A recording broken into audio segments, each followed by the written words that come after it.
So today we are making grilled creamy chicken with rosemary and basil. This is Marvin's choice. And hopefully you guys enjoy this recipe. Parang ang tagal na kitang kilala. I know, bata pa tayo. Pinupuntahan kita sa bahay ng mami mo sa Uy, grabe wakwak. ka! Kinuwento mo na sa mundo. Nagbabike pa ako papunta dun sa inyo. Uy, grabe! magugulat. Naalala ko yun. Tapos magulat yung mami mo, bakit ka nandito?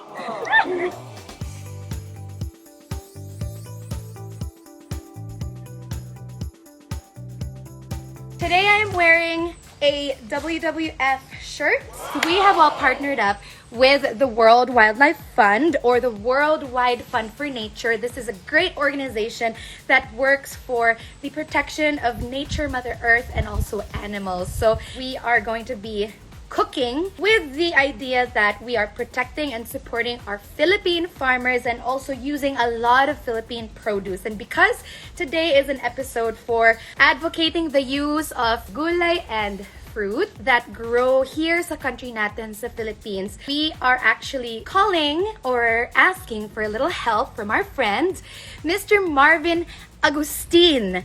So Marvin Agustin is an actor turned restaurateur. Well, he'll tell you more about himself, but he owns a mini empire, not so mini empire of restaurants, and also he's been doing his part for something that's called bayamihan. Yummy bayanihan, or like supporting each other in this food industry and also small businesses and Philippine businesses alike. So I hope you guys are all excited, just as excited as me, to invite Marvin onto the show. Marvs, come on over. Hi! Welcome to Kitchen Collabs. We're so happy to have you, Marvs. I'm so excited to find out more about your journey through food. Diba yung journey mo coming from our world of TV, film, entertainment, showbiz, diba? And then all of a sudden, here you are. You're one of the biggest power players in the food industry. And I would love for the people to get to know more about the real Marvin and why you fell in love with food. Yung cooking that, started when I was a kid, even business actually started when I was a little boy. Swerte mo! Yes, swerte that the circumstances at that time was I was forced to learn and do it. But looking back right now, hindi ko ipagpapalit what I have experienced when I was a kid. When you felt and realized and went through hardships in life, alam mo na parang itong mga maliliit na bagay na pinagdadaanan natin sa buhay natin ngayon, personal, even actually this crisis, palalakasin ka nung experience at yung past hardships mo. At parang ngayon, nahihirapan tayo, what we are all going through right now, pero alam natin malalagpasan natin to. So I hope na tama yung ingredients. Should I show you what we What do have? you have? So today we are making grilled creamy chicken with rosemary and basil. This is Marvin's choice. And hopefully you guys enjoy this recipe. I'm so excited to learn it. So over here I have my basil, my celery, I have the brown rice and black rice, and this is adlay. I'm so excited about this. So I love adlay. Adlay is like a superfood. Adlay grows in the Philippines. It's fiber and protein. We're gonna use that instead of rice. The oil here.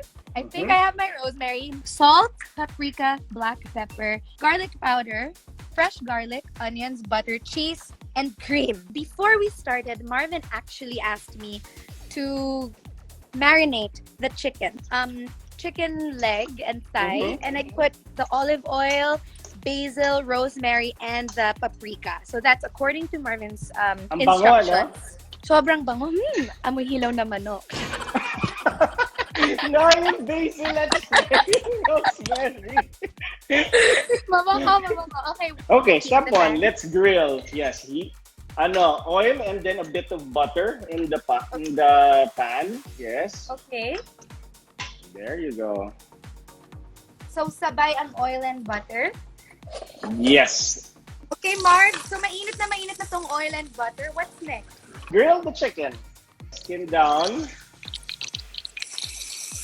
Is this high heat or low heat, Marv? Right now, okay lang high heat. Depends on how thick your chicken is. This is so fun, right? Yes, thank you ha. At Tayo first time ko nagkikita or nag-uusap pero parang ang tagal na kitang kilala. I know, bata pa tayo. Pinupuntahan kita sa bahay ng mami mo sa Uy, grabe Kuwak-Kuwak. ka! Kinuwento mo na sa Nag, mundo. nagbabike pa ako papunta dun sa inyo. Uy, grabe! Tas magugulat. Naalala ko yun. Tapos magugulat yung mami mo, bakit ka nandito? We talked about a book or something. Okay, so how long does this cook, Marv? I love how it smells and sounds. Mga, no? Hindi na siya amoy hilaw na manok na lang, ano? Hindi! Amoy grilled chicken na siya. Ang sarap. So, you're asking me how long? It depends on the heat, 6 to 8 minutes per side, but we'll see. So, I don't move it around, di ba? Hindi siya like ginagalaw-galaw, right? Yeah, hindi naman iwan mo lang siya. kailangan. You can actually just leave that there, and then we can go to the rice already. Oh yeah, okay. Para maluto pa siya dyan sa pan na yan. Do you have another pan for the rice? I have another pan from Metro Cookware. Let's use this pan. So I'll take this off of the heat now. Pwede naman, para maluto mo na yung rice mo, and then slowly maluto pa yung loob niyan. You can actually use the oil of the chicken, transfer that to the pan. Diba? Para makatipid tayo ng oil at saka yung flavor at lasa. Ayan, magamit natin. Diba, parang ang sarap nito. Any rice na natira nyo dyan sa bahay ninyo, pwede nyo gamitin yon. We've already grilled this chicken. We marinated it in olive oil, rosemary, basil, and paprika. And now we're moving on to putting oil in another pan, and we're making something with our rice. And Marvin is going to teach us how to use rice that's grown in the Philippines. And also, as an alternative to rice, we also have this thing called adlay. Adlay is dog's tears. So many people use this for jewelry. So many people use this for like accessories up in the mountains over here. But we in Metro Manila are learning to use adlay as an alternative for rice. So, you know, Asians love their rice. Super healthy. I love my rice. You love your rice, Marv. But Super. adlay is grown specifically in the Philippines. If you know about quinoa, this is the Philippine version of quinoa. It's a little heavier, actually a lot heavier than quinoa. It's very high in calories, but it's fibrous and it's got a lot of protein. I've already put the chicken oil with in the pan here. So onions first, then garlic. Yes. Let's put our cream now, Case. Do that. Garlic and onion need to be brown before we. Sweat lang. That's okay. Okay. You have your cheese, Case? Cheese, yes. Okay. Grate the cheese now. I think you'd be able to use, that's about, I think, 80 grams, I think. So put that in, all of them. Grabe, naniniwala na talaga ako na may-ari ka ng restaurant kasi yung business side, alam mo. Natansya mo na, na-calculate mo na lahat yun. Kasi naman, dahil dito sa baking, naging precise ako sa cooking. Kaya nga, di ba? Ano ba kasi yung alam mo, di ako marunong mag-bake. I've never baked anything in my life. Maybe sa school lang, ganun. Ako lang dahil dito sa COVID kaya ako natuto. You have a sweet tooth? No, I don't. I don't even actually eat desserts whenever we go to, or even eating here at home. I would end my meal with the main course. Savory gaya ko. Tingnan mo, may nagsabi, si Charmaine Doble. Sabi niya, alam niya yung 80 grams? Yes, sir, 80 grams. Nagulat nga rin ako eh. Hello. Kahit nga itsura ng 1 kilo, hindi ko pa nga yata alam. How do we know if this is okay na? Before we add the rice, lagay mo yung mga spices that you want to put in. So, of course, black pepper. Put in chili flakes. Paprika? Yes, paprika. Yes. A bit more. Is this low heat? Or high? Low heat. Low heat is good. And then, you can add na the cooked rice. So, I'm also adding garlic powder. Now, it would now depend on the taste profile na gusto mong lumabas dyan sa creamy Rosemary. black, brown, adlay rice. So I have a choice whether to use my black rice, adlay, or brown rice. I would So say mix guys, them all up. I didn't Ang sarap think of that. nun. Kasi Hindi ko naisip yun. isa nutty, yung different taste profile from different kinds of rice. Oh my God, parang ang sarap. Parang risotto. So this smells really good. Ang bango-bango niya. Alam mo, gamit natin Philippine adlay, Philippine rice. Pero amoy Italian siya. Kakaloka. Confused yung dish, no? Kung hindi kasi kasabi mo nga, di ba, pag culinary, if you can find the ingredients where you're from, it's Exactly. perfect. Di ba? You're helping the farmers, you're not spending so much, and yan, mas madali pang hanapin yung mga ingredients. Since this episode is for the Worldwide Fund for Nature, they really advocate using seasonal produce. Support the farmers and support Philippine farms, di ba? Kasi kung import tayo ng import or bili tayo ng bili ng imported, di ba? Then sayang naman yung mga tumutubo in abundance dito sa Pilipinas, sa sarili nating bansa. So, nasaing na to. I mean, actually, I forgot to let you guys know that, of course, you don't put the rice like bigas. Kailangan nyo na talaga siyang isaing bago nyo ilagay doon sa cream mixture ni Marvs. So, dadagdag din natin dito. Yes, ma'am. Thank you, sir. Yung dried, always put it in the beginning of, when you start cooking. Yung fresh, always in the last part. Kasi sayang yung freshness. Ooh, that's a good piece of advice. Usually, you would have two stoves. You would have the pan for the chicken and you'd have the pan for the rice. I'm doing what I can with my outdoor setup here. Usually you would cook both of these things at the same time. I'm not the expert, but this is what I've learned from common sense and from my chef friends. And this would be grilling at the same time that we're actually making that creamy rice happen. And that way, when we do prepare everything comes together hot, fresh, and nice. So I think now the chicken is ready. This is ready. This rice, creamy rice, this is ready. I think maybe it's time to plate. Yes, let's do it. All right, so how would you plate your creamy grilled chicken with basil and rosemary with creamy adlay or rice? We'll put it on top. We'll put the chicken on top of the rice. So this is home cooking, you guys. So happy that Marvin is here to teach us this recipe that he's learned to cook. And it's super simple, actually, as long as you have all the ingredients. And it's so, so, so good. Now let's plate. I'll try my best.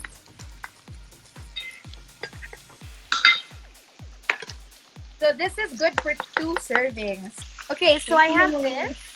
Put it there, and then, yes, on top. Ganda. Lagyan mo ng fresh basil on top. This.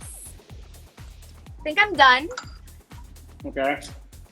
Look at our Saturday lunch. We have the most perfect lunch. Care of Marvin, Mr. Marvin Agustin. Okay, let's try. And with chicken, it's important to make sure it's cooked. Look at that. Good? Wow. Oh my God, ang sarap.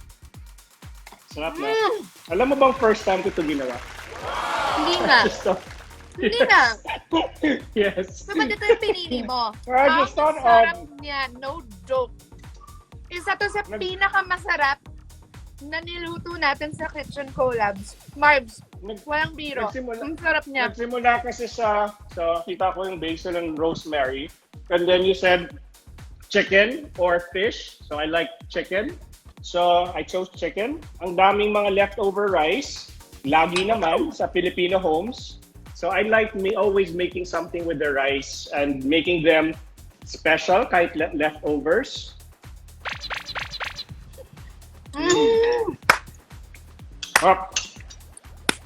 Napapaslow clap ako. So guys, Kaya excited akong tikman kasi, I've never tasted this before. This is the first time to do this. sobrang sarap. No joke. You guys have to try it. The secret is in marinating that chicken and grilling it properly. Thank you for teaching me another recipe I'll add to my recipe book. Lunchtime na, guys. And of course, Marvin and I would like to invite all of you to support the Worldwide Fund for Nature, or WWF Philippines conservation projects by donating. And of course, with your generous support, guys, 100 students, Filipino students, will learn all about protecting the nature and animals we have here in the Philippines. WWF's Biodiversity and Conservation module, WWF, will also help and encourage all these Filipino kids to take the initiative to protect our environment, especially in our country. So all you need to do, you guys, is go to bit.ly/Christina with a K WWF. This is different from WFP. This is different from the World Food Program.